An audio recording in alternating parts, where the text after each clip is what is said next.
social and the service innovation bit, Bart has already said that.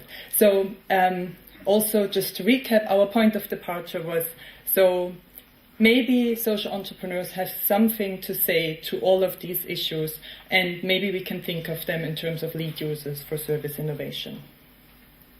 So do we have any evidence on that? And I hope I can argue a bit that yes, they're interesting to look at, yes, they're very innovative, and they have a specific way of innovating from which we actually can learn something, not just for profit companies, but also for public administration, probably. So what are the two sources of evidence? One, we have in-depth action research experiments, and we have large-scale survey data. We heard a lot about the survey data already. I'm just going to briefly highlight some findings there and then talk in much more depth about the action experiments. So one thing that comes out of the survey data is that 45% of the social enterprises that we surveyed were at the time of their founding the first ones in their market to provide a certain product or service. So they basically were coming up with new to the market businesses. And today, of those enterprises, 61% have actually been imitated by other organizations. So there's some evidence for market creation, if you want. Well, we've already heard this. Are social enterprises indeed more innovative? If you compare social enterprises against, and that's from the community innovation surveys, commercial enterprises holding the number of employees constant. So there you see that actually in each country, social enterprises are a lot more introducing innovations. That means new or significantly improved products, services, or processes which are new to the market. And I should add, this figure is actually based on a 1-year time reference for social enterprises and a 3-year time reference for commercial enterprises. So they had a lot more time to produce innovations, if you want, and they're still not at the same level. Another point to make here is actually that the EU, most of the innovation service of the EU are only targeting companies with a minimum of 10 employees, which means that we do have a lot of large companies. I think that came up in an earlier discussion. We do have a lot of large companies in the SELUSI database, but there's still half of the companies are small companies. So there's also something to be said that we're actually maybe having a blind spot there, not talking about the small companies. The other question is, what are they innovating? 75% of SELUSI social entrepreneurs innovate services, often together with processes, often also together with products.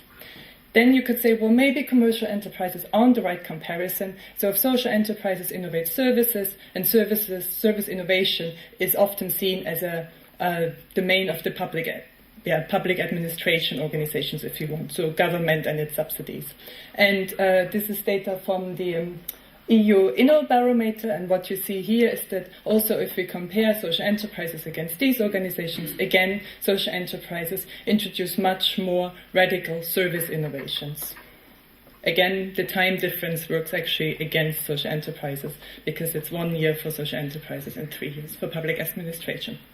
Another thing just to highlight, well, is there a difference in the way social enterprises innovate? And yes, they are very collaborative, so they're contributing, almost all of them contribute to another organization's innovation, and a lot of them, 80% almost, actually involve other organizations, mostly government and non-profit organizations in their own innovation processes. And just by comparison, for profit companies, this figure is not even half as high. So again, there's a clear difference. To kind of wrap this a bit up, so what have we learned from the panel? Certainly there's some evidence of market creation. Social entrepreneurs are radical innovators and much more innovative than commercial enterprises, public administration. They innovate services. They do so very collaboratively. And maybe just to highlight some other findings, the main driver of innovation is to create social impact, and the main barrier is indeed also costs and economic uncertainties. However, having said that, overall, social enterprises actually report strikingly few barriers to innovation. That's not to say that there aren't any barriers, but if you compare the figures against for-profit enterprises, there are really strikingly few, with fewer resources at hand as well in terms of employees and finances available. So there's quite an intriguing story going on. And also, we've done more analysis on the drivers of innovation, and Sunjita is going to report that tomorrow, so stay tuned if you want to learn more about innovation based on the panel data set. Today, as I said, I want to go a bit more in depth into the action research experiments from an academic angle, if you want, because it'll be very well covered in a second from the practitioner angle.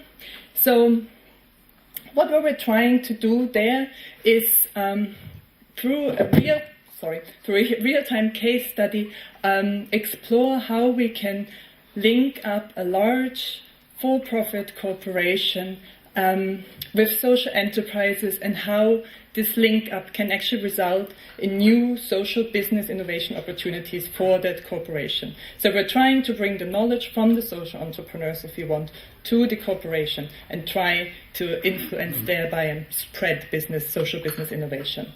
And what we're kind of looking at testing is a crowdsourcing mechanism. And Tom is going to explain that in more detail. But so the idea is, the idea isn't that quick. Sorry about that.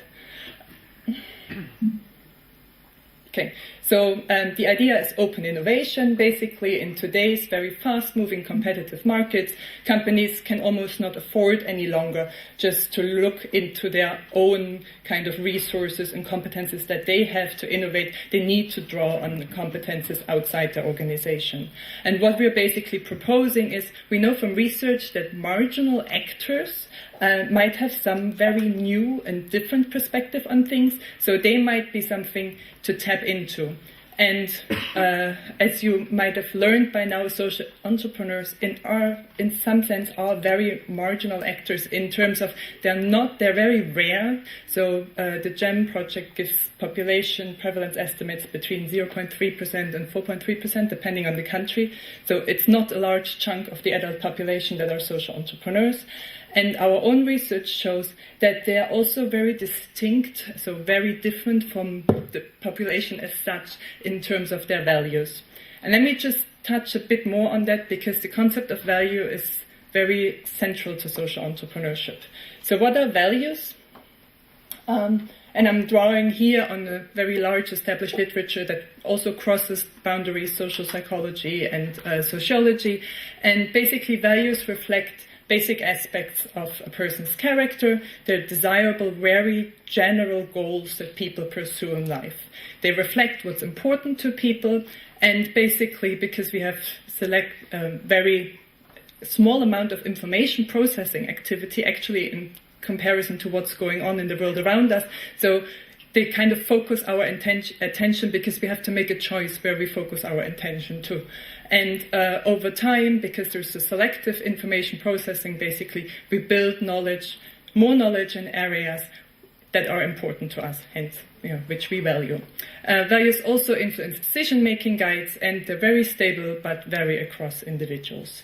So the model of values we're drawing on is Sharon Shorter's theory of values, and he basically found that across 70 cultures, across different types of samples, there is a set of 10 basic values that people across the world endorse. You can find in all cultures, and the relationships between these values are also universal. Let me show you what I mean with this. So basically, for sake of making it a bit easier to understand this, there's two basic dimensions. There's the prosocial dimension, so self-transcendence versus self-enhancement values. The idea is here that prosocial values, people value social justice, fairness, things like that, and that conflicts, hence they are opposite in the value circle, the self-enhancement values, where people try to enhance themselves at the cost of others. So power is leading others, so basically you have some differentiation there. And achievement is also demonstrating achievement according to societal standards. The other dimension, openness to change versus conservation, is quite interesting also from an innovation point of view, because if you're open to change, you're seeking out new things, you're desiring new things. So it's not so much maybe about risk-taking, it's much more about being attracted to new things and getting quite easily bored if you're just exposed to all the same old things all the time. Conservation, on the other hand, conflicts with openness to change and is much more valuing tradition, security, and fitting in with society, if you want. So,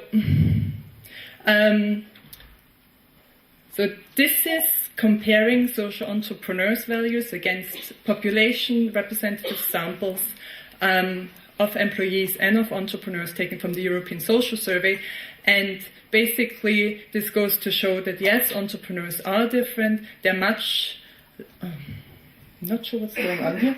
They're much less conformist and much more, so that's much less conformist, meaning they value significantly less than both employees and entrepreneurs conservation values and significantly more openness to change. So that if you want, they really shifted on this value continuum towards seeking out new things, towards trying and almost like deviating from society because not a high value is placed on conforming with societal norms. And is there another way to go back and forth? Yeah, thanks. Yeah. And the other striking difference is something that we would expect intuitively is that social entrepreneurs endorse much more pro-social values, particularly universalism, which, if you want, is caring about people as such versus benevolence is caring about people close to you. So it's much more this generalized altruism, if you want, or true altruism. And there's significantly less valuing power. So if you want, it seems to suggest that they're more open to new things, less worried about fitting into society, and really worried about doing good things and not so much about dominating others. Next. So why are these value differences important? Well, that's the conjecture is that there is a motivated opportunity cognition argument to be made. Yep, the next one, please. I just let them come.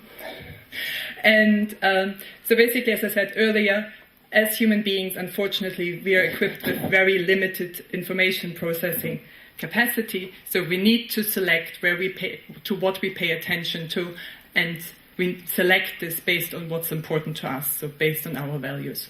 There's good evidence for that, and so over time, basically, these processes will lead to different knowledge structures. Next one, please. So, based on this kind of notion of motivated opportunity cognition, we thought, okay, if we see these value differences, then what we would expect if we have social entrepreneurs react to the same innovation challenge as people within the company, we saw that there are clear value differences between employees and social entrepreneurs, then there should be a difference in the ideas they generate. And the next question would be, well, if that's true, then can we also somehow predict which social entrepreneurs are the most interesting to target for such a crowdsourcing, if you want? Because which ones are kind of giving you the most novel ideas, if you have a choice? So quite practical, if you want to put that into practice, who would you look at to get to answer your innovation challenge? Next one. So the setting in which we did that research was collaboration with a company and with iPropeller. So the company offers internet, telephony, cable services, quite big, mass market, and is actually trying to go to a green identity. And as a first step of getting there, the idea was, well, maybe we should look at our internal operations and should green them as well. So the innovation challenge that the company was interested in exploring was how can the departments within the companies make that company a green company. So we gave this same innovation challenge with information about the company, next one, to social entrepreneurs and also to employees, specifically middle managers and top-level management within the company, and also employees, sorry.